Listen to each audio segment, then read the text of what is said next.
3 күн өмірі қалды, қыздарыңызды алып кете беріңіздер. Шымкентке алып кете берсеңіздер болады деген. Сол моменттер қатесіңізге түсіп жатыр, оңай емес негізі. Оны жеңу, қазір осылай өмір сүру, енді әрине бірінші алаң қалау, екінші сіздің ерік-жігеріңіздің мықтылығы болып тұр ғой. Қазіргі таңда мысалы жасым 37-те, ол 19 жасымда болды. Сіз бұл аурудың зардабынан кейін сізде ешқашан сіз аналық сезімді сезіне алмайсыз, ана бола алмайсыз деген болатын. Аллаға шүкір, дәл қазіргі сәтте менің 5 бала шағам бар. Жалпы әрбір қазақ не үшін халал таңдау керек? Неге ол жол дұрыс жол? Ақшаны дұрыс басқарып, ақшаны дұрыс жинап үйренудің бір керемет жолы. И жүрек тыныштығы, и адал табыс. Қаншама эксперттерді зерттеп келе, сіздің берген біліміңізде өте керемет жүйе бар. Біздің мақсатымыз, миссиямыз енді адал жолын көрсету ғой. Жанымда жүрген таныс дәрігер қыз маған хабарласады, сен Олжан биржадан хабарым бар ғой, менің інім деген 50 миллион жоғалтыпты, қайда жоғалтты дейді. Сөйтсем жаңағы форекстің ары ғой, хаузити. 1,5 миллионға обучение алған. Сондағысы жаңағы инстаграмға қызығу, өміріне қызығу, ана эксперттің атын атамай ақ қойын, бірақ керемет шетелде тұрады, әдемі өмір, керемет прогресс, маркетинг. Егер онкология болғың келсе, жаман ауруға ұшыраған кезде, онда бір алтынмен айналыс, жаңағы форекс, жаңағы хит болып жатырған, харам түрмен айналыс. Неге? Себебі стресс. Болды, бір кісі 17 миллион жоғалтып алдым деген. Бірақ ол кісі сол стресстен шыға алмады. Оңай емес. Харамның осы бір зияны да, харамның алаңы тыйыл деген жерінен тыйылмай, нәпсіге беріліп, сол тез байым деген салдарынан өлім болып жатыр. Қарызға кіру, кредитке кіру, үйіне отбасына безіп кету, сондай бір депрессиялық халге түсіп кетуге сол харамды үйретіп жүрген эксперттер сіздерді тікелей себепкерсіздер деп айтқым келеді. Менде бір шәкірт болды, Мөлдір ханым деді, сізге Алла разы болсын, мен жүрегіме тыныштық таптым ғой деді. Әжетханаға баруға уақыт таппайтынбыз дейді. Как будто мен сол жаққа кетіп қалсам, анау қазір көтеріліп кетіп, мен жіберіп қоятын сияқты моментті дейді. Енді осы биржа бағытына келіп қадам басып, қандай жетістіктеріңіз болды? Портфелім $12 000 құрайды. Мақсатым соны $100 000 жеткізу иншалла. Мақсатым жеткізу. Осы уақытқа дейін 2000-нан аса шәкірт арнайы авторлық курстан өтіп, жалпы оборот 1,5 миллиард жасады. Бастысы адал жолмен. Дәл сізде осы жолды үйреніп жасағыңыз келсе, осы видеоның астында сілтеме бар, сілтемеге өтіп, толық ақпарат алыңыз. Барлықтарыңызға ассалаумағалейкум. Олжан Маратқызының каналындағы кезекті пайдалы подкаст. Бүгін бізде қонақта менің шәкіртім, алғаш ұстаздыққа қадам басқан, 3 күндік өмірін қалды десе де, қазіргі уақытта алаң қаланың өмір сүріп, менің жолымды жалғап, ұстаздық дәрежесіне жеткен Мөлдір ханым. Мөлдір ханым, қош келдіңіз. Өзіңіз туралы кішкене ақпарат айтып кетсеңіз, неге сіздің өміріңізде 3 күн қалды деп айтты жалпы дәрігерлер, және де сол уақытта бері қанша жыл өмір сүріп жатсыз алаң қалауымен? Ассалаумағалейкум. Рахмет, Олжан ханым, сөз бергеніңізге. Менің есімім Мөлдір. Дәл қазір сәтте жасым 37-те. Ол 3 күндік өмірін қалды деген менің 2009 жылы, ол кезде жасым 19-да болатын.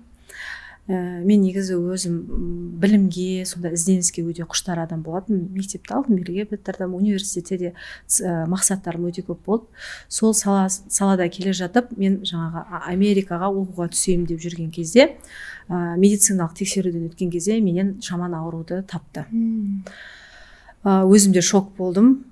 Кәдімгі сол кезде мен қатты стресске түстім жаңағы. И содан мен емделуді бастадым. Ол кезде менде уже асқыну басталып кеткен екен. Жаман ауру деген аттың өзі белгілі ғой. Ол жасырын түрде адамды құлатады.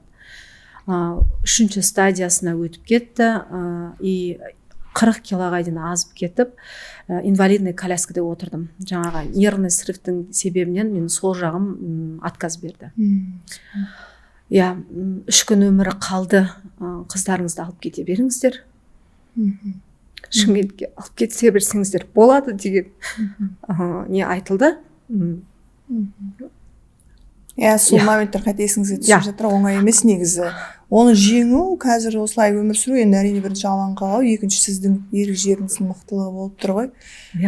Алматы қаласында емделдім. Ол жақтағы врачтарға да мен риза болғаным, бізді Шымкентке жібермеді. Өзіміз таптық, өзіміз емдейміз деген мақсатпен барлығы күресіп мені емдеуге тырысты.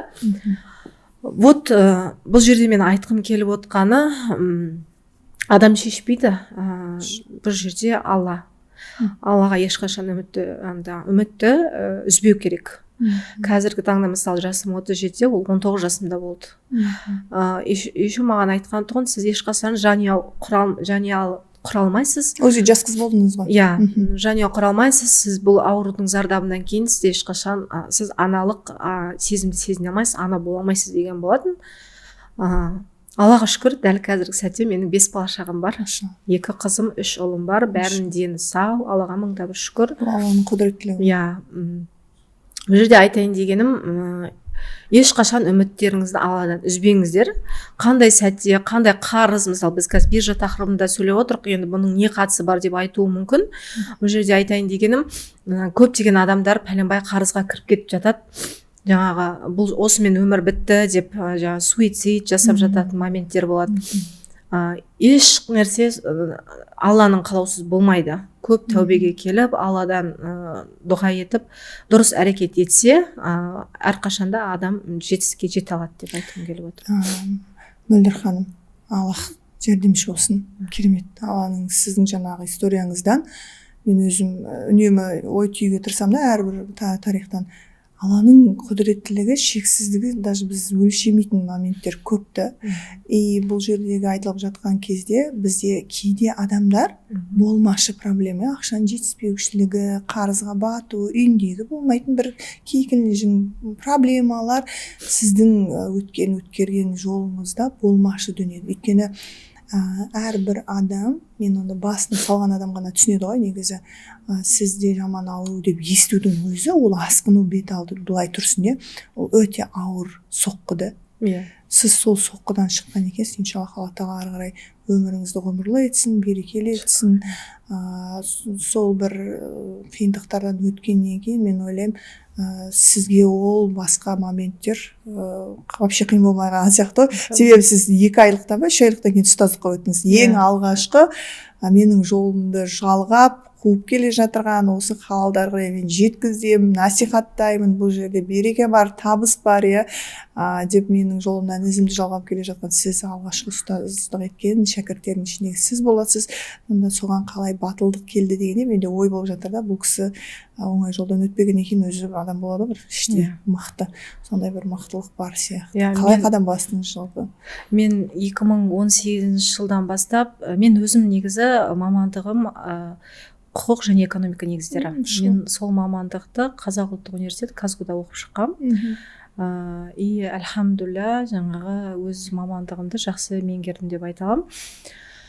Осы саланы мен өзім қатты жақсы көретінмін. 2018 жылдан бастап мен трейдинг, биржа дегенді изучать етіп жүрдім. Жаңағы Binance платформасында жұмыс жасап та көрдім, жаңағы немен монеталармен жұмыс жасадым, одан кейін P2P арбитраж, бірақ оның барлығы халал емес екеніне көзім жетіп жүрді да, оны мен еркін жасай алмайтын. Мен зерттеп қалай да бір тыныштық болмады дейсіз ғой. Рахаттанып ол салада жұмыс жасай алмайтын. Сөйтіп жүргенде менің жаңағы сіңілім туған бауырым Гүлнұр деген білетін, мені сол саланы өмірі тыным таппай зерттеп жүретінді. Сол айтты, Мөлдір, биржаның халалы болады екен ғой. Сен осыны жақсы көруші едің ғой. Деді, ол қалай дедім. Сөйтсем, Ұлжан Маратқызы деген ханым шықты. Мен подкастын көрдім деді ол кісі. Сөйтіп маған парақшасын жіберіңізші дедім, сіздің парақшаңызды жіберді. Содан бастап мен сразу сіздің парақшаңызға тіркелдім да, менеджеріңізге бірден жаздым. 1-2 неңізді қарадым, инстаграмдағы видеоларыңызды, маған сіздің сөйлеп атқан, айтып атқан, енді ұстазды таңдай білетін адаммын деп айта аламын. Сізден сразу маған қажет ұстаз екенін түсіндім. Ешқандай жаңа подкастыңызды мен кейін көріп жүрмін оны. Сразу мен бірінші сізді көрдім да, халал трейдингті оқытады деді. Керемет ұстаз екеніңіз көзім жетті, сразу тіркелдім. Сөйтіп сіздің курсыңызды алдым. Сол курсты алғаннан кейін маған айтты, әлі бір 2 аптадан кейін сабақ басталады деді. Сол аралықта мен офис істедім өзіме. Ой, машалла, не деген ерлік. Сразу ұстаздыққа өтуге дайындалыпсыз ғой. Бірінші кезекте мен фокусымды полный бірінші үйреніп алайын дедіңіз. Фокусымды дұрыс бөлгім келді. Мен мысалы үйім үлкен, бөлме жетеді, бірақ сонда да мен ешқандай алаңдамай осы білімді 100% меңгеру менің мақсатым болды. Үйде 5 бала бар, ата ене. 2 енем бар менің. Ой, машалла. Шымкенттің келіндеріне респект қой. Қара шаңырақтың келінімін. Өзім енем 60 жасар, енемнің енесі 84-те. Машалла. Не шықса да Шымкенттен шығады деп айтатын осы ғой. Енеден 2 ене, 5 бала, күйеу, үлкен үй. Қайын інім бар. Ол да менің балам болды деп па. Сіз үйде енді түсініңіз ғой, ана үйдің бітпейтін баталқасынан бұл кішкене ергенге қиын болар деп офис аштыңыз. Мен еще келін болып түскенде де нағыз қазақи жанұяға келін болып түстім. Жаңағы салт дәстүрді қатты ұстанатын, әженің тәрбиесін көрген баланың сол азаматтың әйелі болдым да. Ол да маған оңай болған жоқ, бірақ Аллаға шүкір ол кісілер мені жақсы түсінеді, қолдайды, менің жаңағы потенциалымды біледі да. Сол үшін олар всегда мені қолдайтын. Сол жаңағы офисті снимать етіп, азаннан мен сіздің берген тапсырмаларыңызды мен азаннан қарап оқитынмын. Кешке сіздің сабағыңызды минут санап күтіп отыратынмын. Білем, өте активный шәкірт болдыңыз ғой. Сабақтан кейін де мен түнгі 10-да қайтып жүрдім. Азанда сағат 11-12 келеде жаңағы үйдің тірлігін жасап біткеннен кейін 19, иногда 11-ге дейін отыратын моменттер болды. Өйткені мен бұл саланы прям сүйіп оқыдым. Осыдан дәрежеге жеткім келді. Сосын 3 айдан кейін мен ұстаздықты алып кеттім. Өйткені ұстаздықты алған кезде адамда ответственность пайда болады ғой. Шәкірттен дәреже шығару. Менің бастапқы мақсатым жаңағы сіздің айтып жүрген халал трейдингті, жаңағы харамнан аузы күйіп жүрген мұсылмандарды халалға шақыруға көмектесу мақсатында не істедім ғой. Ұстаздыққа қадам будым. Өзім оны жақсы көрем, үйреткенді.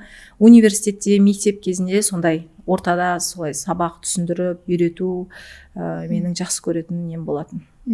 Машалла. Қазір ойланып отырмын да, уже шымкенттіктерден 2 шәкірт ұстаздыққа жетті деген сөз. Бұл енді біз қаласақ та қаламасақ та ол шымкенттіктер олардың базовый настройкалары мықты ғой деп ше. Олар еңбекқор, олар жаңағыдай талпынып жоқтан бір бар жасауға әрекет жасайды да. Сіздің де сол дүниеңізді көрді. Енді әрине сіз айтып жатсыз ғой, жаңағы үйдегі 2 ене, жолдас, 5 бала, басқа. Енді мен Шымкенттен бөлек, өзім Шымкент қызы болған кейін жақсы түсінемін, бұл жақтың бітпейтін тойы бар деп айтамын. Тойымен гәпке көп десем, көп барасыздар, қонақ көп кісісіздер. Соған қарамай сіз не істедіңіз, бұл қадам басыңыз, және де офиске шығуыңызға, мысалы, сіз бұған дейін кәсіпте болма, или просто қазір мынандай түсінік пайда болады да, бірден офис ашу керек па деген сияқты. Сіздің жағдайыңыз, мне кажется, кішкене мүмкіндік берген сияқты, иә?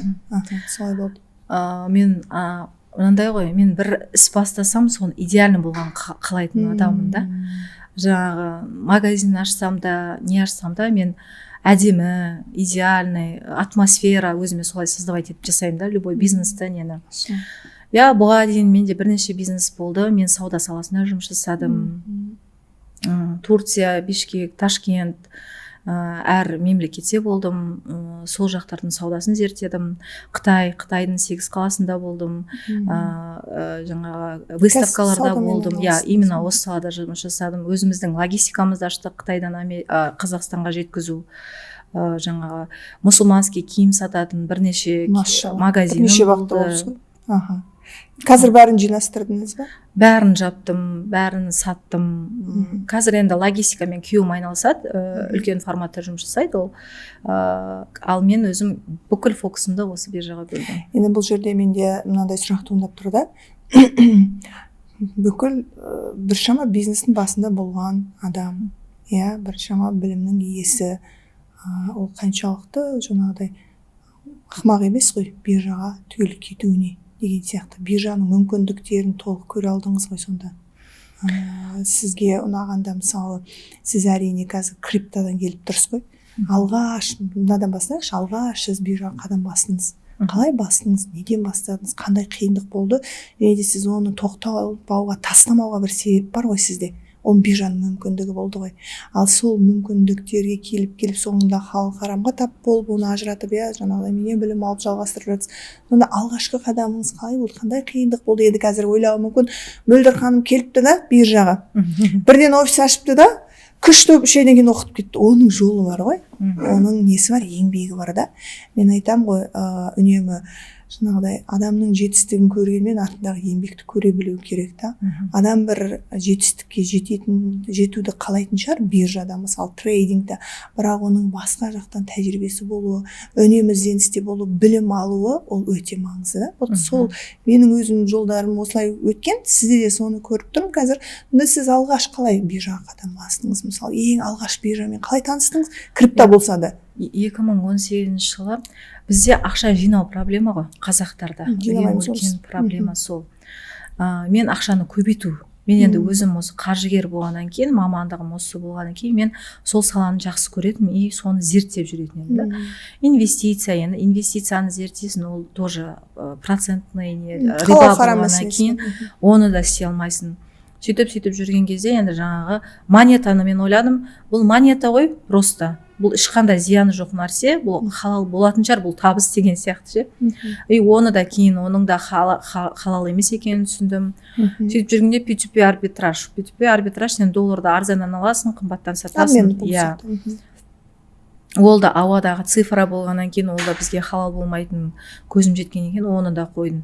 Сөйтіп жаймен сол салаларды зерттеп жүрдім, рынокты зерттеп жүрдім. Сосын сіздің жаңағы негізге курсыңызға тіркелген кезде прям күшті түсіндім. Аллаға мыңдап шүкір, мен айта аламын, қаншама эксперттерді зерттеп келе, сіздің берген біліміңізде өте керемет жүйе бар. Нақты жүйе бар. Кәдімгі бізге қажетті, прям мынау А, мынау Б, мынау С деген сияқты нақты қойылғанда. Сол жүйе маған қатты ұнады. Сонымен енді өзімде бұрыннан сол саланы зерттеп жүргеннен кейін, өзім жақсы көргеннен кейін, фокусымды 100% осыға бөлгеннен кейін, мен тез игере алдым деп ойлаймын. Иә, сіздің жолыңызда енді шәкірттер әртүрлі жолмен келеді ғой. Енді сіз уже ақшамен қарым-қатынаста болғансыз, кәсіпте болғансыз, жаңағыдай естеген сол қаржымен жалпы компаниялардың қаржылай көрсеткіштерін оқи алу сізге қатты қиындық туындатпаған шығар. Былайша айтқан кезде бұл биржаға дейінгі сіздің өмірлік тәжірибеңіз осы ақшаның айналасында болған екен да. Сондықтан сізге шын мәнінде жаңағыдай ұстаздыққа қадам басу қатты қиындыққа соқпағандығын көріп тұрмын да. Әрине мен айтып жүрмін ғой, мен ұраным бар ғой, сауатты анадан сауатты бала туындайды. Әйел сауатты болу керек. Себебі енді әрине біздерде бір мақалмен келіспеймін, ер адамды жаңағыдай көргеде төргеде, енді ол ер адамның бір потенциалы болса, оны көрге төрге сүйрейсің, бірақ үйдегі баланы өсіру үшін, оған дұрыс бағыт көрсету үшін сен сол бір үйдің сауатты, саналы, дені сау болып, жаңа отбасы болып қалыпты түрде өмір сүруіне әйел тікелей жаңағыдай неде қарым-қатынасы және байланысты да.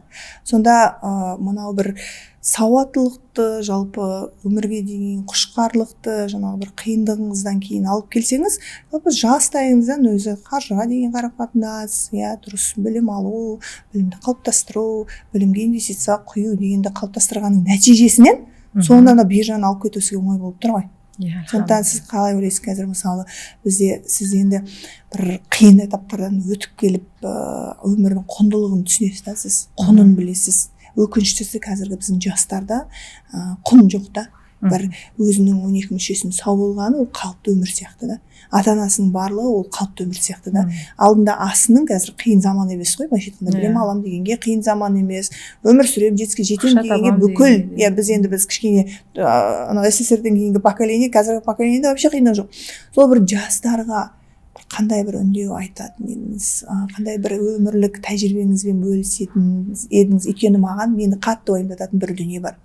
Біз әрине біз ортаңғы кеңес одағынан кейінгі поколениеміз ғой, 90-шы жылдардағы деген сияқты. Біздің ата-анамыз, біздің қоғамымыз басқаша, біз 50-50 көрдік та. Бұрынғы тәрбиені де көрдік, қазіргі өмірді де көріп келе жатырмыз. Ал қазіргі жас ұрпақ, олар қайда? Олар тек қана бәрі жеңіл екен, бәрі оңай екен, бәрі мүмкін екен деп бір өмірдің құндылығын түсінбейтін сияқты. Әсіресе мені қатты әйел адам ретінде уайымдататын анау біздің өсіп келе жас қыздар қалай ана болады ертеңде, қалай біз ұрпақ тәрбиелейміз, өздері 24-те 7 соткада отырса, аңдығандар TikTok болса, түсетіндер TikTok болса, біреудің өмірі қызық болса Инстаграмда, олар алдағы уақытта жалпы ұрпақты қалай жалғастыра алады, қалай тәрбиелейді деген менде бір кішкене ойым бар. Адам ретінде соған сіз сол бір қиындықтардан өткен ретінде енді бір 50-50 бір тәрбие көрдік деп айттым ғой, бір жартылай КСРО-ны көрдік, сол жақтың ішін көрдік, содан кейін мынау бір жақсы керемет өмірді көріп жатырмыз.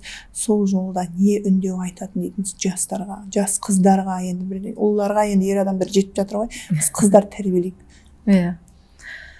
Менің жаңағы сіздің де осы ұраныңыз бар ғой, адамның істеген адам істейді деген. Маған осы ұранды менің әкем садик балабақшада жүрген кезде маған айтатын. Қызым, сен мектепті алтынға бітіресің, сен жақсы оқисың, Алла қаласа үлкен андай қызметте боласың, жаңағы сенатта, депутатта отырасың деген сияқты әкемнің арманы болатын да. Әкем өзі өйткені анасы жастайынан аурумен болып, қыз баласы болмаған, әкесі ерте кетіп қалған, папамда, әкемде мүмкіншілік болмаған. Мен саған бүкіл мүмкіншілік жасаймын, бірақ сен оқы дейтін.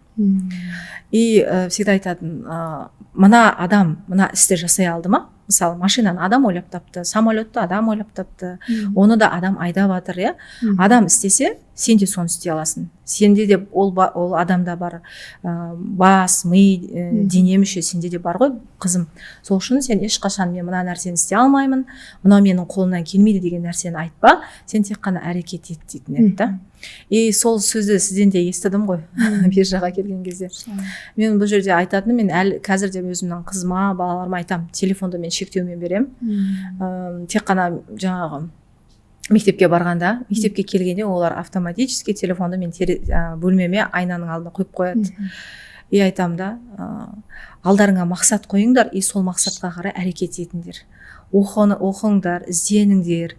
Қазіргі заманда сендерде барлығы бар деймін да.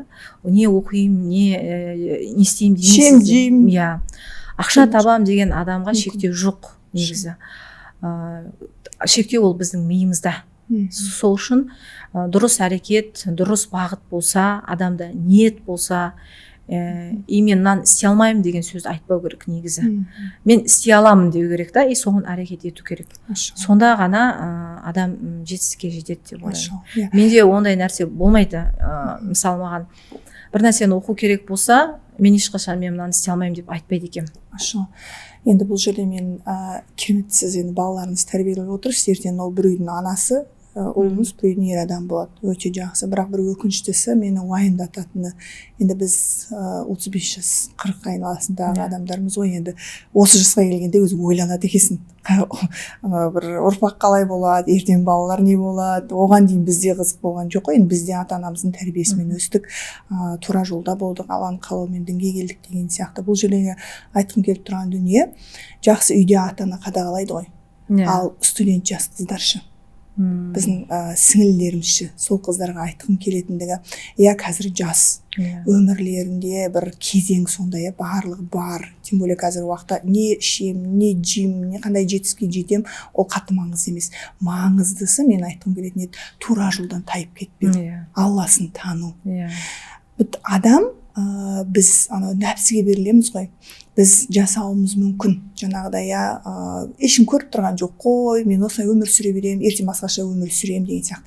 Барлығы осы фундаменттен басталады екен да. Сен қазір өзіңді құнды ретінде қабылдайтын болсаң, құндылықты өзіңе беретін болсаң, сауатыңды ашатын болсаң, білім алатын болсаң, Аллаңды танитын болсаң, тура жолда жүретін болсаң, сенің ары қарай өмірің құнды болады. Сен дұрыс отбасыға, дұрыс адамға тұрмысқа шығуың, ары қарай балаларың сен сияқты өмірді жалғастыруға жаңағыдай Алла тағала бүкіл жағдай жасап қояды екен да. Сондықтан дәл қазіргі уақытта мынау үйінен тәрбиелеп жатырмыз. Қазақтың отбасышы, ата-анасы ол тәрбиеден кемдемес. Әсіресе мынау Шымкентте бізде қатты ғой тәрбие, білесіз ғой, бізді сөйтіп тәрбиеледі.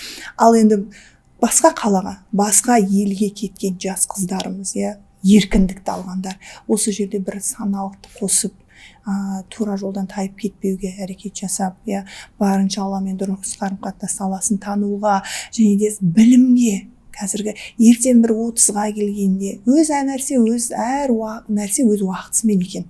Мен өзім өмір жолымнан білемін да, жастайымнан мысалы еңбекке ата-анамыз баулып, жаңағыдай білімге баулып, оқы, бізде де сондай болып талап болды. Менің әкем өзі ол жылдар білесіз ғой, 60-шы жылдағыларда оқу деген кәдімгі күш еді ғой. Таныс жоқ, ол түсу, экзаменнен өту, екі жаңағыдай университет Қызылға бітірген, өзі математик болған кісі, инженер механик, қаншама мұнай саласында қызмет атқарды, сол кісі бізге талап қоятын. Мен Қызылға оқыдым, сендер де оқисыңдар деген сияқты. Біз сондай талаппен өстік, ары қарай әйтеуір тура жолдан таймай, Алламызды ертерек танып, дұрыс өмір сүргеннің бір жемістерінің нәтижесі мүмкін бір қазір жетістіктің себебі ма деп ойлаймын. Сіздің жолыңызға да қарап айтып жатқаным ғой. Бізде просто проблема ол биржада болсын, ол өмірде жетістікті қалайды, бірақ оны сол жолдағы еңбекті көрмейді да. Қиындығын көргісі келмейді.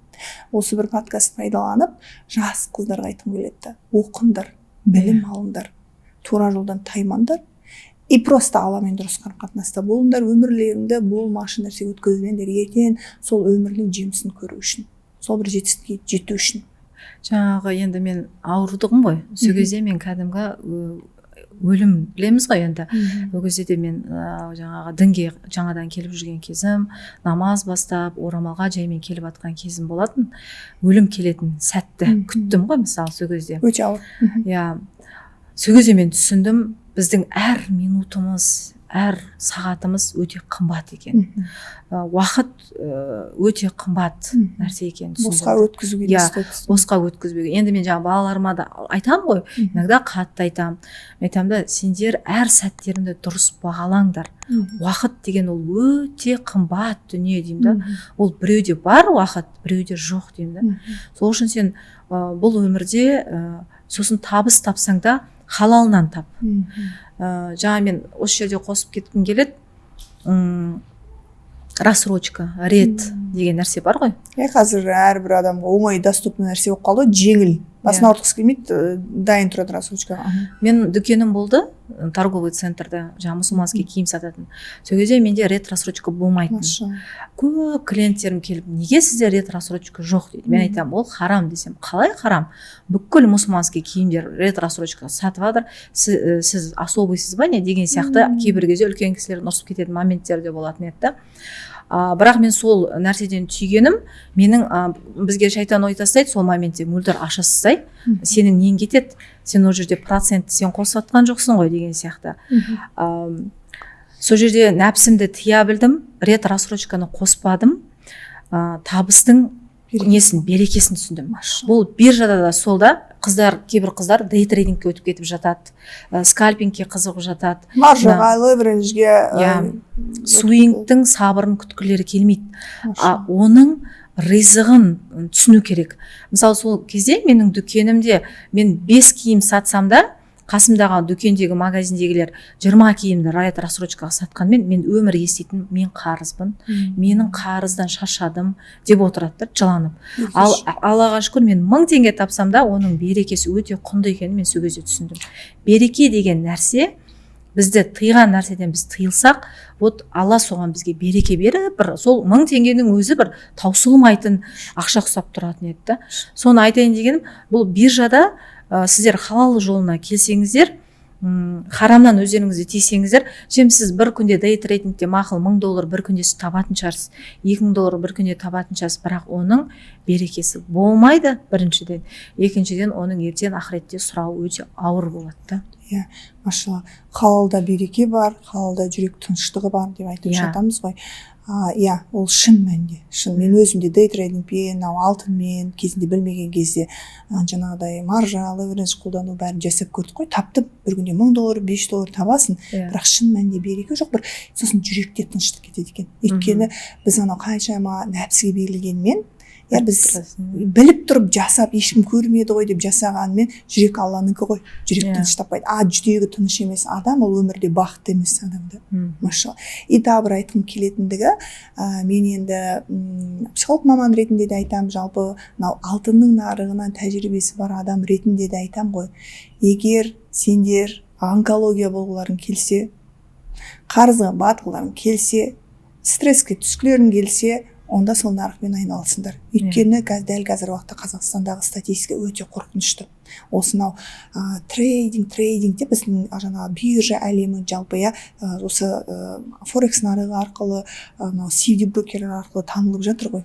Қауіптілігі де сонда болып жатыр да, адамдар трейдинг деген осы екен деп, биржа деген осы екен деп үлкен жаңағыдай байып қаламын деген эмоциямен кіріп, соңында ауруға ұшырап, одан қарызға кіріп қол жұмсағандар бар. Әйел күйеуі әйелінен жасырып, әйелі күйеуінен жасырып, отбасылар ажырап жатқан нәрселер бар да. Осы нәрсені оқытып жүрген эксперттер түсінсе екен да, ол қоғамға пайдасын емес, зиян келтіріп жатыр. Ол целым бір жарайды, бір үйдің отбасын емес, бір отанды, бір Қазақстан деген нәрсені, Қазақстан деген бір елдің экономикасына және бір сол жердегі отбасылардың бұзылуына себептіктерін тигізіп жатқанын түсінбей жатады да. Жаңағы сіз енді өмірдің құнын жақсы білесіз ғой. Негізі мынау бір өмірдің құнын сондай бір қиындықтардан өткендер жақсы түсінеді. Ал өмірін жаңағы айтқандай 12 мүшесі сау, ата-анасы бар, ішкен алдында ішпеген артында адам өмірдің құнын түсінбейді негізінде. Сол оған норма сияқты болады да. Мен айтқым келіп тұрғаны, мен айтамын ғой, әйел адамдарға, егер онкология болғың келсе, сіз басыңыздан өткердіңіз, ол қалай ол ауыр. Ол ауырдан бөлек, ол психологиялық түрде ауыр да. Егер онкология болғың келсе, жаман ауруға ұшыраған кезде, онда бір алтынмен айналыс, жаңағы форекс, жаңағы хит болып жатырған харам түрмен айналыс. Неге? Себебі стресс. Стресс.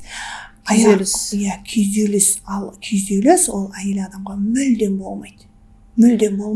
И ол мүлдем түбі алып келгенде, ол осындай бір жаман ауруларға түбінде алып келеді. Ол жаңағы береке жоқ болады, харам ол дегеннен бөлек, адам ауру болып қалады. Ауру болғаннан кейін ол кезінде тапқан ақшасы, сіз ол жолды жақсы білесіз ғой, ол оны өтемейді.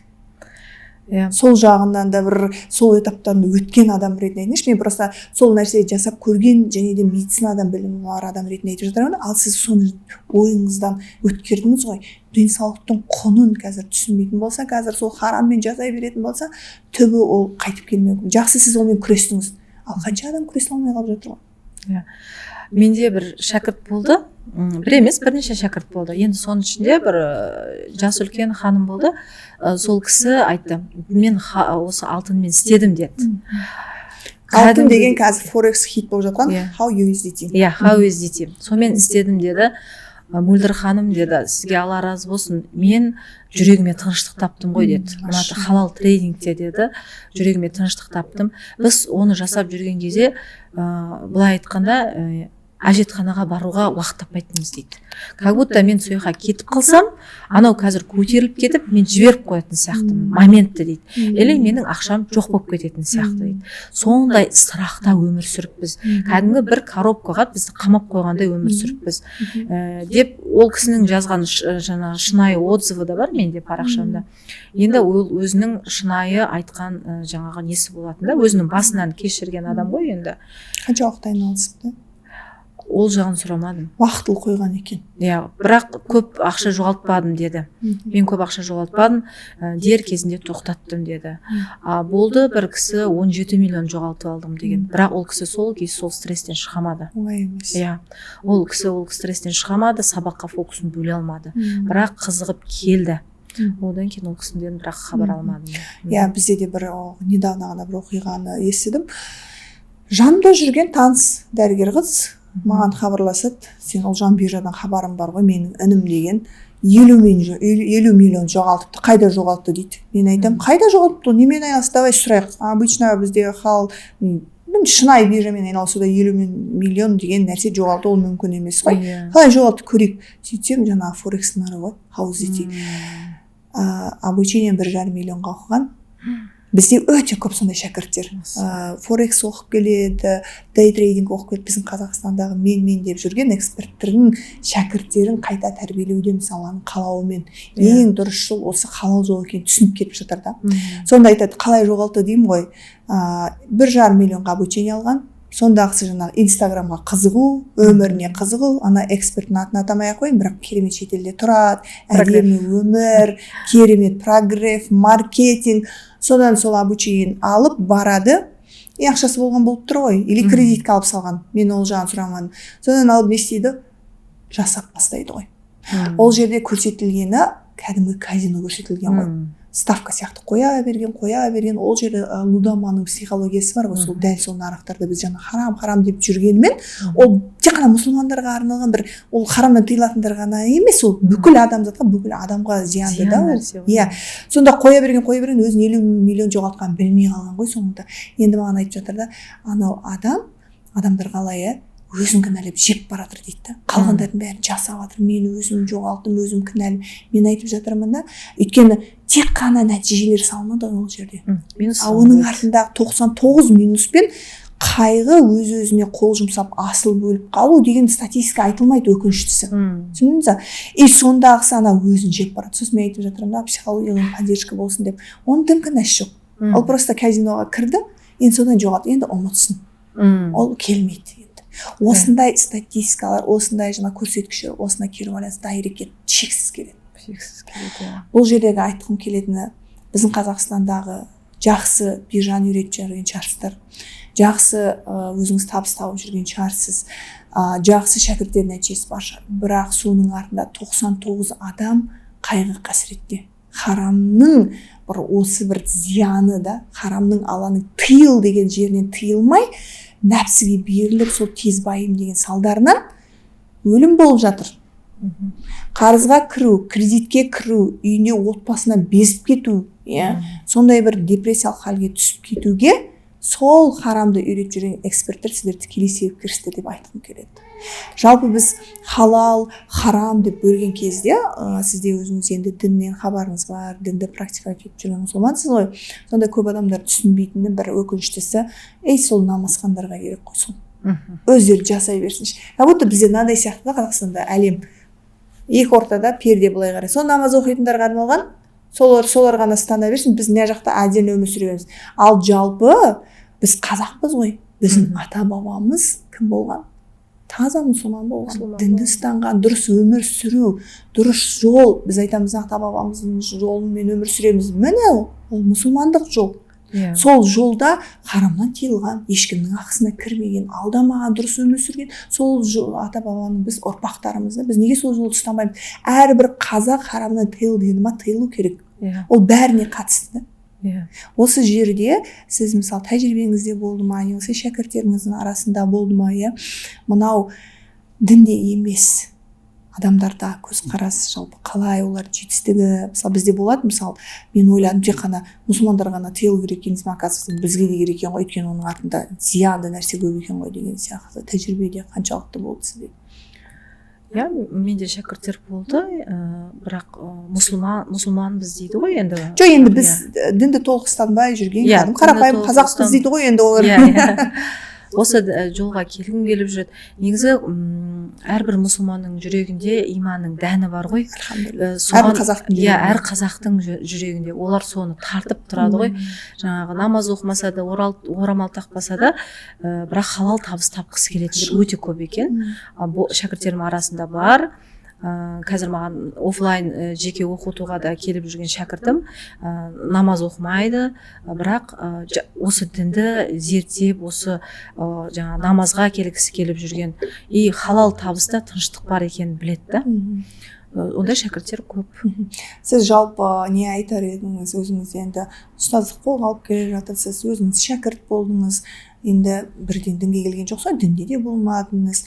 Жалпы әрбір қазақ не үшін халал таңдау керек? Неге ол жол дұрыс жол? Былайша айтқан кезде ол Аллаға бір тым керек емес қой. Біз ұстанамыз, ұстанбаймыз ба, халал табамыз, харам табамыз ба, маңызды емес. Жарайды, енді ол әрбір мұсылман міндетті халал табыс табуға, ол өйткені сол жолда жүрген екен, жол толық ұстану керек. Енді әлі дінге келмеген, бірақ әрбір қазақ мұсылман ғой, альхамдулилля, бірақ сол дінге келмей ағылша өмір сүріп жатыр, бірақ биржадан табыс тапқысы келеді. Сіздің ойыңызша неге халал жолды таңдау керек? Өйткені халалда бірінші кезекте береке бар.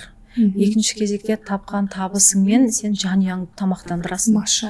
балаларымыз ертең біздің артымыздан өсіп келе жатқан ұрпағымыз таза тамақ жемесе, ол адамның жүрегіне де қара дақ түседі да, өмірлік жаңағы жолын дұрыс таңдамай, оларда да адасу болады. Ол үшін бірінші кезекте біз тазалыққа, берекеге мән аударуымыз керек деп ойлаймын. Енді ең бірінші кезекте әрине бізді Аллах тағала харам нәрседен тыйған ғой. Оны кез келген мұсылман, мысалы сіздің біздің сөзімізге сенгісі келмесе, Құраннан ашып оқуға болады. Құранда аяттар бар. Мен Олжан ханымның сіздің сабақтарыңыздан бізге берген сабақтарыңыздың бірінші риза болатыным, әр бір дәлел Құраннан келтірілген да, аяттармен прям көрсетіп тұрып. Және қазір мынандай эксперттер шығыпты, Олжан ханым. Халал, сен акцияны халал таңдасаң болды, сенің табысың халал деп ойлайды екен. Солай шатастырып, адамдарды адастырып жүрген эксперттерді мен көрдім. Инстаграмасында жаңағы кәдімгідей кейбір эксперттер толық үйренбестен, мысалы 2-3% компанияның харам болса, садақаға бер дейді, тазартуды. Ол садақаға берілмейді ғой. Оның тазартудың өзілі тәсілі бар ғой бізде. Сіздің үйреткен жүйеңізден, например, да? Мен осы жерде айтайын дегім келеді. Халал табыс тауып үйренгілеріңіз келсе, именно сол халал трейдингті үйрететін эксперттерден толық білімді дұрыс алып шығу керек деп ойлаймын. Өйткені бұл үлкен жауапкершілік. Иә, үлкен жауапкершілік. Мен енді Қазақстанда ең алғаш осы биржа әлемінде халал мәселесін көтеріп алғашқы ұстаз болып қалыптасқаннан кейін дәл енді сіздермен жолымды жалғасып тұрып келе жатыр. Мені қуантатыны, менің шәкірттерім ұстаздыққа жетіп, біз оны ары қарай кеңейтіп ашып жатқанымызда өте дұрыс айттыңыз. Мен ол эксперттерді білмейді екенмін. Әрбір енді қазір халалға деген жалпы сұраныс жоғары ғой, өйткені адамдар түсініп жатыр да, жүрек тыныштығы бар. Шын мәнінде ол жерде ақша бар екен, шын табуға болады. Шынайы биржаға шығып, құнды қағаздар шынайы ел кетіп жатыр. Бір жалған дүние емес, бір факт ретінде бір шынайылық бар жерде. Халалдың арты шын мәнінде таза и анық қой, айқын. Соны түсінгеннен кейін мынау бір өзі діннен хабар болмаса да мүмкін, әлі өзі толық жетіліп, ұстаздыққа дәрежесі жетпеген болса да, ары қарай үгіттеу, насихаттауға кіріскен кісілер болса, сіз айтқым келіп жатқандығы, түсініңіздер, оның артында үлкен жауапкершілік бар. Біздің жаңағы Мөлдір ханым айтқандай, әрбір айтқан дүниеміздің артында дәлел бар. Дәлел бар, ол және де ол босқа дәлел емес. Қаншама ғұламалардың, осы ислам ғалымдарының дәлелдемейінше, ислам қаржы мамандарының жаңағыдай білімдері тұрды. Біздің командада білесіз ғой, бізде Мұрат Қылышбай, Динара ұстаздарымыз бар. Ол кісілер қаншама осы ислам қаржы әлемінде не істеп білім алып, соны жетілдіріп, өздері практика жасап, содан кейін сол бір қандай да бір біліммен келіп жатыр да. Ал дінде жаңалық енгізу өте ауыр, қиын дүние.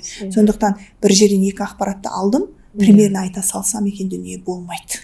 Енді әлгі жерде жаңағы эксперттер сіздің подкастыңыз, инстаграмыңызды көріп жүрсе керек, сол жерден бет өздерінше түсініп алған ау деймше. Акция халал болса болды, жаңағы халал деген сияқты. Бұл жерде Олжан Маратқызының құрған, бізге берген білім жүйесінде сіз бұны әшейін бүйтіп ала салмағансыз. Мен мысалы сіздің шәкіртіңіз ретінде осы жерде айтып кеткім келеді. Сіз арнайы ғұламалардан, жаңағы именно осы салада халал қаржы саласын оқыған, Мұрат Қылышбай мырза бар, Динара ханым бар, солардың жаңағы солармен зерттей келе осы білімді жүйені құрғансыз да. Оның артында терең еңбек, терең зерттеу, терең жауапкершілік тұр да. Сол үшін басқа эксперттерге мен де осы жерде айтып кеткім келіп тұр. Сіздер де оқытқыларыңыз келсе, бір рет жақсылап, дұрыстап, терең білім алып алу керек та, сосын барып оны шәкіртке оқыту керек. Өйткені ұстаздық ол өте үлкен жауапкершілік. Қазір сол бір жолда жүр екенсіздер. Ол мен ойлаймын, сіз енді осындай бір тәжірибемен келіп, білімді толықтырып, өзіңіздің өмірлік тәжірибеңізді қосып, сол бір ұстаздыққа жетіп, сол бір абыройды алып жатқан шығарсыз. Алла жолыңызды ашық етсін. Енді ұстаздық етемін деген кісілер болса, бұл ойнайтын бағыт емес. Біріншіден биржа бұл өте үлкен жауапкершілік талап етеді. Ол жерге өте үлкен білім керек, білесіз, ұстаздық ету ол үйреттім болды, оқыттым болды емес қой, білесіз ғой. Қаншама поддержка, қаншама нәтиже, алхамдулилля. Және де біздің қазіргі уақытта өзім қана емес, қаржы эксперттермен бірге бірігіп, жаңағыдай команда болып құруымыздағы осы бір сіздердің жетістіктеріңіз, жетіп жатқан нәтижелеріміз деп ойлаймын. Тура жолда келе жатырмыз, бірақ оны ары қарай жалғау үшін білім керек. Білім керек және де жауапкершілік керек. Мынау жаңа айтып қалдыңыз, акцияның скрининг бойынша. Осы жерде өте көп адамдар қателесетін. Негізінде бізде Қазақстанда эксперттер көп. Неге? Себебі бұл биржа, ол біздің өмірімізге кірді. Ол енді алдағы уақытта қалыпты жағдай болады. Әрбір сауатты ата-ана өзі баласына жаңағыдай не істейді, қаржылай сауаттылығын жаңағыдай бастан үйрету үшін, баласын қаржылай сауаттылық жасау үшін, баласы қиналмай өмір сүру үшін инвестиция жасап бастайды. Оны әрбір ата-ана жасау да керек. Ол жерге бір бай болып та қажет емес, Сол уақытта біз сол бағытта еңбек етіп жатырмыз. Біздің мақсатымыз, миссиямыз енді адал жолын көрсету ғой. Неге? Себебі қараңыздар, әрбір компанияны алғанда неге біз қатты мән береміз халал харамдығына? Себебі сіз сол бір кәсіптің бір үлесіне не істейсіз? Үлескер боласыз ғой. Сол жерден табыс аласыз ғой. Мысалы Netflix компаниясы да былай қарасаңыз қандай? Мынау медиа саласында жүрген компания, қатты бір адамдарға зияны жоқ, бір пайдалы дүние сияқты көрінгенмен, ол компанияны ашып түмін ашатын болсаңыз өте қорқынышты да. Олардың бір көрсетіп жатқан дүниелері, қай бағыт насихаттап жатқандығы, олардың бір қоғамға келтіріп жатқан зияндығы, ол сіз Netflixті алдыңыз деген сөз, сіз не істедіңіз? Соған себепкер болдыңыз. Себепкер болдыңыз. Ондықтан ол бір мұсылман ғана емес та, бір әрбір адамға халал харамды ажырата алу, акцияларды дұрыс таңдау, терең ашып қарай алу өте бір құнды. Жаңа сіз айтып қалғандай, мысалы, ол мақұл өзі сол табысты нәпсісіне ұнап алып жеп жатқан шығар, бірақ балалары ше, балаларын тамақтандырып жатыр. Ертең балам неге жұрттың баласы сияқты болмады, неге менің балам оңбаған, неге ол тура жолда емес, неге ол ішіп кетті, неге шегіп кетті, ол неге менің ойлағанымдай бала болмады деп өкінбес үшін, ол баланың несін осы бастан табысын, тамағын сіз алып келіп жатқан. Біз мына өкініштісі барлығымыз таза тамақ жегіміз келеді да. Жаңағыдай діни басқармадан халал деген жаңағыдай сертификаттар бар ма екен, жаңағы сертификаттар өткен ме екен, халал ма екен деп қараймыз. Бір өкініштісі не істей алмай жатырмыз? Табыс қай жаққа? Сіз қанша жерден, 100 жерден халал ет таңдап алыңыз, халал кафеге кіріп тамақ ішіңіз, бірақ сіз форекспен, CFD-мен не ақша тауып жүрген болсаңыз, жалпы харам табыс тапқан болсаңыз, сіз қанша жерден халал тамақ таңдағаныңызбен ешқандай пайда жоқ та. Сіз өзіңіз ғана тамақтанып қойып жатқан жоқсыз да, балаларыңыз тамақтанып жатырсыз, туысқандарыңыз тамақтандырып жатырсыз. Ертең неге дұғам қабыл болмайды, неге менің басымнан осы бір проблема бітпей кетті деп қиналмас үшін, өкінбес үшін, мен ойлаймын, тек қана мұсылмандар ғана емес, әрбір адамзатқа ол дұрыс жол, хақ жол, ол дұрыс жол, ең Алланың бір бізге берген нығметі деп. Мөлдір ханым, енді осы биржа бағытына келіп қадам басып, қандай жетістіктеріңіз болды, қандай бір жақсы бір сезім алдыңыз, қандай бір нәтижелеріңіз бар, ары қарай жұмыс жасауға қандай бір күш жігер сізге не себеп болды, қалай, қандай әрекеттеріңіз жетістікке жеткізді? Мен осы биржадан сізде оқып жүріп бір портфель ашқан болатынмын. Сол портфельде жаймен ақша жинадым, жаңағы баста аз $1000 бастадым. Сіздің обучениеңіз болып атқан кезде мен сәл сабырсызданып ерте ашып қойдым. $1000 бастап кеттім.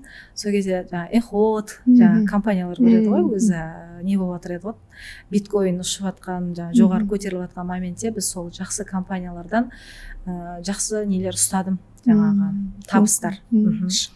Сөйтіп сол ақшаны мен сол портфельде қалдырдым да, оны бөлек жинай бастадым. Менде мақсат болды, алдағы уақытта осы Дубайға барып келсем деген. Алланың қалауымен, негізі адам шынымен де мақсат қойса сол мақсатқа жетеді деген рас екен. Мен Дубайға барып келдім, күйеуіммен балам үшеуміз барып келдік. Келгеннен кейін 1-2 аптадан кейін жаңағы соғыс басталып кетті ғой. Сөйтіп Дубайдың барлық жабылып қалды, жаңа біздің барып жүрген нәрсеміз, көрген нәрсеміздің барлығы ше. Сол бір мақсатым орындалды деп ойлаймын сол Машалла. жерде, кішігірім болса да. Ал енді қазіргі неде портфелім $12,000 құрайды. Мақсатым соны $100,000 Ой, жеткізу, машалла, мақсатын жеткіз. Иә. Негізі мен шәкірттерге айтам ғой, тапқан табысты шешіп сезініп көріңіздер, барып көріңіздер. Өз-өзіңді награждать ету керек екен. Өйткені анау ми сенетін болса, ол ары қарай көбірек табуға әрекет жасайды да. Сіз сол бір дүниені жасап көрген екенсіз, өте қатты қуаныштымын. Әрбір қазақ шетелге шығу мүмкіндігін биржа арқылы пайдаланып жатырса, ол өте үлкен бір мүмкіндік деп ойлаймын. Негізі бұны әрбір қазақ пайдаланады деп ойлаймын. Енді осы бір жерде жалпы биржаға келгендегі нәтижелеріңіз қалай болып жатыр? Қандай компаниялармен таныстыңыз? Жалпы биржаға қалай ойлайсыз? Әрбір әйел не үшін келу керек? Қызықты ма? Енді мен ойлаймын ғой, Қазақстан ішінде жүре беріппіз ғой. Айналып жүре беріппіз. Әлем не болып жатыр, доллар не болып жатыр, инфляция не болып жатыр. Тым қызықтырмаппын шынымды айтсам. Биржаға келіп енді өзінің этаптарын биржаны түсініп алғаннан кейін, ақша таппастан кейін қарай бастады ғой жан-жағымызға. Трамп не болып жатыр, экономика не болып жатыр деп қызықтырып та, былай жеткен кезде былай есік ашылғандай болды да. Сізде бір сондай бір қандай бір сезімдер, қандай бір жетістіктер болды? Биржаға келген адам бірінші кезекте ақша деген не екенін түсінеді. Машалла. Одан кейін ақша қаяқтан келіп жатыр, не үшін келіп жатыр, вообще әлемдік нарық не болып жатыр. Былай айтқанда қаржылай сауатты болады. Одан кейін жаңағы ақшаны таза жолын табуды үйренеді, дұрыс бағытын. Осы уақытқа дейін біз пайдаланып жүрген, көріп жүрген, естіп жүрген компаниялар немен айналысады, олар қалай құрылған, соны зерттеп үйренеді. Көптеген кәсіппен танысады. Көп нәрсемен, көп кәсіппен танысады. Биржада мүмкіншілік өте көп, өте қызықты сала. Бүгін оқымауы мүмкін кейбір адамдар. Бүгін менсінбеуі мүмкін, ертең менсінбеуі мүмкін. Бірақ түбі келгенде әрбір адам осы биржаға келеді деп ойлаймын. Өйткені қазіргі заман соған алып келатыр. И қазір ақша, бүкіл адамның ең бірінші проблемасы ақша болып тұр. И осы ақшаны дұрыс басқарып, ақшаны жүйесін түсінбеген адам, ол ешқашан ақшаның несіне жете алмайды. Биржадан көп нәрсе үйренуге болады солай. Заманның талабы ғой. Иә, қазір сен білімді болсаң, сен құнды адамсың. Ол реальность та. Адамдар түсініп келе жатыр. Бізде өмір анау этаптардан тұрды, баяғыда адамдар не істеді? Қолдарынан дүниелерді жасады, одан кейін технология дамып бастады, одан жаңағыдай адамдарсыз басқару деген келе жатыр. Қазір өзіңізде зерттеп шығып қаншама компанияны көресіз. Мысалы бізде 11 сектор болса, әр бағытта ал технология тоқтаусыз дамып келе жатыр, жасанды интеллекттің өзі да. И алда мысалы мүмкін мыналарды басқаруға адамның күші талап етілмей қалады да. Сол кезде адам, біз жалпы жаратылыс, басқа жаратылыстан немен құндымыз? Мимен құндымыз ғой. Біз соны пайдалануымыз керек та. Сіз білімді арттыруымыз керек та. Сонда ғана біз құрдымда қалып қоймаймыз да. Біз сол этапқа келе жатырмыз, сол уақытқа келе жатырмыз. Қазір біз қара жұмыс жасайтын заман болмай қалды. Оның бәрін техника жасайтын уақытқа келдік қой. Сондықтан бұл уақытта, жаңа сіз айтып жатқандай, бұл уақытта, бұл кезеңде адам қазір сауаттылығына мән бермейтін болса, білімге талпынбайтын болса, бір құрдымда қалған, бір қоғамға пайдасы жоқ, ешкімге бір жаңағыдай қажеттілігі жоқ адам болып қалу қаупі жоғары болып тұр. Мен сондай деп ойлаймын. Енді ақырындап подкастымызды қорытындылайық. Жалпы сізден естігім келеді, не үшін халалды таңдау керек, және де сіз бұл бағыттағы таңдағаннан қандай бір өзіңіз инсайт алдыңыз, жалпы сосын бізден білім алғаныңызға өкінбейтініңіз көрініп тұр. Альхамдулилля, бұл біздің шәкірттеріміздің жетістігі. Енді ұстазға жету деген сөз бұл жүйенің дұрыс білімнің болғандығы деп ойлаймын. Біз өте қатты қуаныштымыз осы бір бағытты алғаныңызға. Жалпы не үшін халалды таңдау керек? Себебі әрбір қазақстандық алдағы уақытта келеді бұл бағытқа.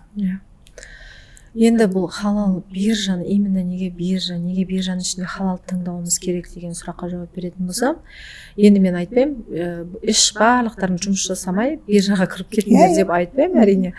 Жұмыс жасалу керек. мұғалім, ол әрбір жаңағы ұстаз, ол өзінің орны бар, ол бұл салаға неге қоғамға қажет. Енді бұл қосымша жұмыс ретінде, инвестиция ретінде алуға болады. Оны мен қосымша жұмыс ретінде алуға болады деп айта аламын. Именно халал трейдинг, біз swing стратегиямен жұмыс жасаймыз ғой халал трейдингте. Бұл жерде жүрек тыныштығы бар біріншіден, екіншіден жаңағы дей трейдинг, харам трейдингтегідей қайта қарай бермейсің ғой. И сен жаңағы ақшаңды көбейтіп үйренесің, ақшаңды жүйелеп үйренесің. Сол үшін біздің қазіргі заманда балаларды алдағы уақытта балаларымызды қалаған оқуға түсіргіміз келсе, жаңағы балаларымызға қажетті нәрсесін жеткізгіміз келсе, біз жаңағы инфляция деген нәрсені дұрыс түсінуіміз керек, ақшаны дұрыс жинау, жаңағы ақшаны дұрыс көбейту, бұл соның барлығын осы халал трейдингте негізі үйретіледі. Осыны мен сол үшін халал трейдингті дұрыс жүйемен дұрыс үйренсе, ақшаны дұрыс басқарып, қажетті сумманы жинап, мысалы сіздің отзывтарыңыздың өзінде живой пример. Қаншама адамдар, мынанша мың доллар ақша жинадым, осындай жетістікке жеттім, осындай нәрсе алдым деп сіз қаншама немен бөлісіп жатасыз ғой, көрсетіп жатасыз. Соның өзі прямой пример деп айта аламын да. Ақшаны дұрыс басқарып, ақшаны дұрыс жинап үйренудің бір керемет жолы. И жүрек тыныштығы, и адал табыс. Машалла, биржада жаңа өзіңіз айтқандай, біз барлық саланың мамандарын барлығын жинап тастаңыздар бұл саланы. Биржаға келіңіздер демейміз. Бұл екінші мүмкіндік. Бұл жерде қосымша табыс, кәсіпке айналдыруға болады. Кез келген адам және де инвестиция жасай алады. Ұзақ мерзімді балаларына, өзіне деген сияқты кәсіппен бірге халал трейдингтің, дұрыс жолдың, шынайы биржамен айналысудың ең үлкен жаңа плюсы дейміз ғой енді біз. Ол не? Басқа кәсібін жасай берсін, жұмысын жасай берсін, басқа іспен айналыса берсін. Бұл жерде қосымша ақшаны босқа ұстап қалмай, білесіз ғой, теңгемен жинау, ол инфляция, жылдық инфляция 18-20%-ға дейін көтеріліп жатыр, оның құны жоғалып жатыр. Босқа жинамай, босқа ақшаны жинай алмай шашып алғаннан көрі осы жерге алып келіп, жинап берді доллармен, яғни ақшасын айналдырып, не істеу, кәсіп жасау. Құнды қағаздардың нарығында не істеу, ақшасын айналдыра алу. Және де ұзақ мерзімге дұрыс жолмен ақшасын жинап көбейтіп алу. И тағы бір артықшылығы бұл жерде халал трейдингтің басқа трейдингтен бізге именно жаңағы фундаментальный зерттеу терең үйретесіз ғой. Мен сіздің оқуыңыздан кейін мен қаншама эксперттерді іздедім, көрдім де кейбіреулердің курстарын алып. Мүлдем фундаментальный дұрыс үйретпейтін эксперттер өте көп. Сіздің бізге берген жүйеңізде именно компанияны дұрыс зерттеу, дұрыс жаңағы бағытын шешу, жаңағы бағытын анықтау өте керемет жүйеленген сабақта. Себебі сіздер біздегі проблема осыда ғой. Өздерінің немен айналып жатқанын білмейді. Шам алып сатып жатқан сияқты. Мен айтам ғой, ол шамдар қозғалу үшін үлкен инвесторлар ақша, ақылды ақша сол жерде болу керек деген сияқты. Ал ақылды ақша кім ол? Кім қолында? Ол ірі капиталды инвесторлардың қолында. Ал ол инвестор бір компанияға ақша салу үшін ол қарайды, бұл компания қаншалықты қоғамдағы бір глобалды мәселені жауып қажеттілікті өтеп жатыр. Осы нәрсені түбін зерттеу арқылы ақшаны қауіпсіз түрде салуға болады. Сіз білесіз ғой, біздің американдық жасап жүрген компанияларымыз, американдық және американ биржасында өте көп нелер бар ғой, әлемнің компанияларының құнды қағаздары сауда саттық миллиардтаған капиталды компаниялар ғой, әлсіз емес. Олардың тарихтарын көрсеңіз, элементар Coca-Cola 1962 жылы биржаға кірген. Менің әкем өмірге келген жыл ғой. Ойлаңызшы, біз ана қорқамыз қазақтар, ой бұл жалған, орамал киіп алып халал деп шығыпты. Енді біз барынша ашып түсіндіруге тырысып жатырмыз. Сондағысын түбіндегі дүние, біз шынайы нарыққа шығуға, шынайы компанияларды зерттеп, солардың құнағыздарын шынайы иелік етуге мүмкіндік жолды көрсетіп жатырмыз да, ол әрбір қазақстандықта бар да. Егер компания толық зерттелмейтін болса, ол жаңағы біздің Қазақстанда болып жатқан проблема, спекулятивті саудаға айналдыратын болса, онда ол не алып жатқанын өзі білмейді. Вообще біз не істейміз? Бір шынайы құнды қағазын, біреудің кәсібін зерттеп, соның кіші бір бөлігіне иелік етеміз.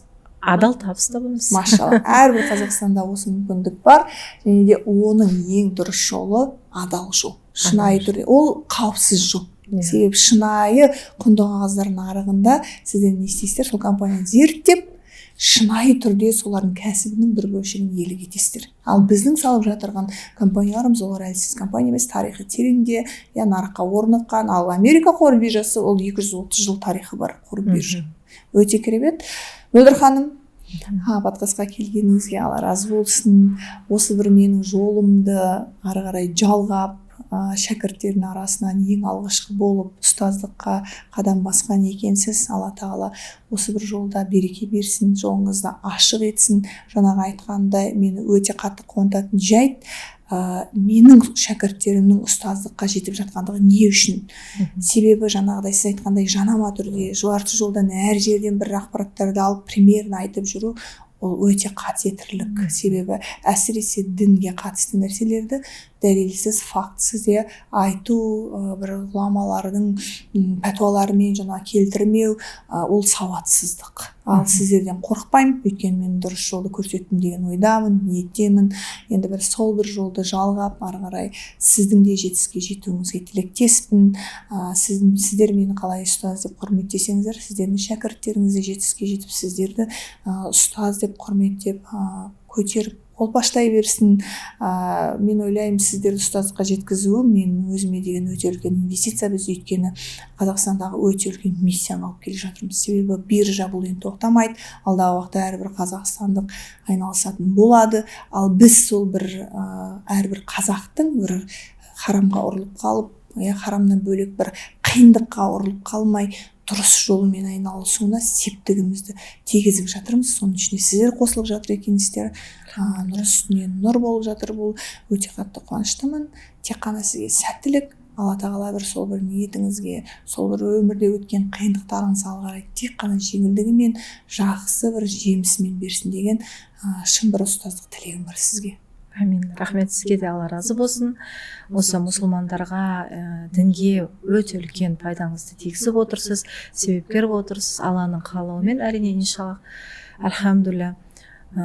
Алғысым өте шексіз. Сіздің беріп жатқан жүйеңіз ол өте керемет жүйе деп айта аламын. Әрбір сабақ, әрбір тақырып Ұлжан ханымның білімінде, бізге берілген білімінде өте терең зерттеліп берілген.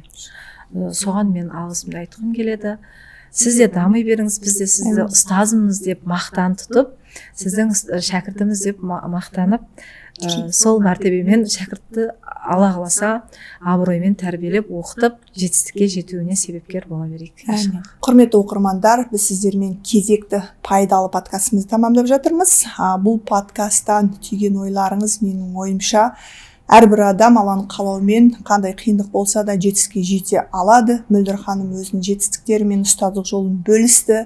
Әрбір қазақстандық, қазіргі уақытта Қазақстан тренд болып жатқан, хит болып жатқан биржа әлемінен дұрысынан, адалынан табыс табу мүмкіндігі бар. Сол жолда мен қызмет атқарып келе жатырмын. Дәл қазір уақытта 800-дей шәкірт дайындадық. Шәкірттеріміз міне ұстаздыққа жетіп жатыр екен. Енді сол бағытты үйренемін, адал түрде табыс табамын. Қазір уақытта тренд болып жатқан биржадан табыс тауып, шетелге шығып, өзім армандарымды орындаймын деген әрбір қазақстандыққа сол мүмкіндіктерді көрсете аламын, үйрете аламын. Сіз де соны онлайн, офлайн түрде Қазақстан бойынша басқа елдерде отырып болсын оқып, үйреніп табыс табу мүмкіндігіңіз бар.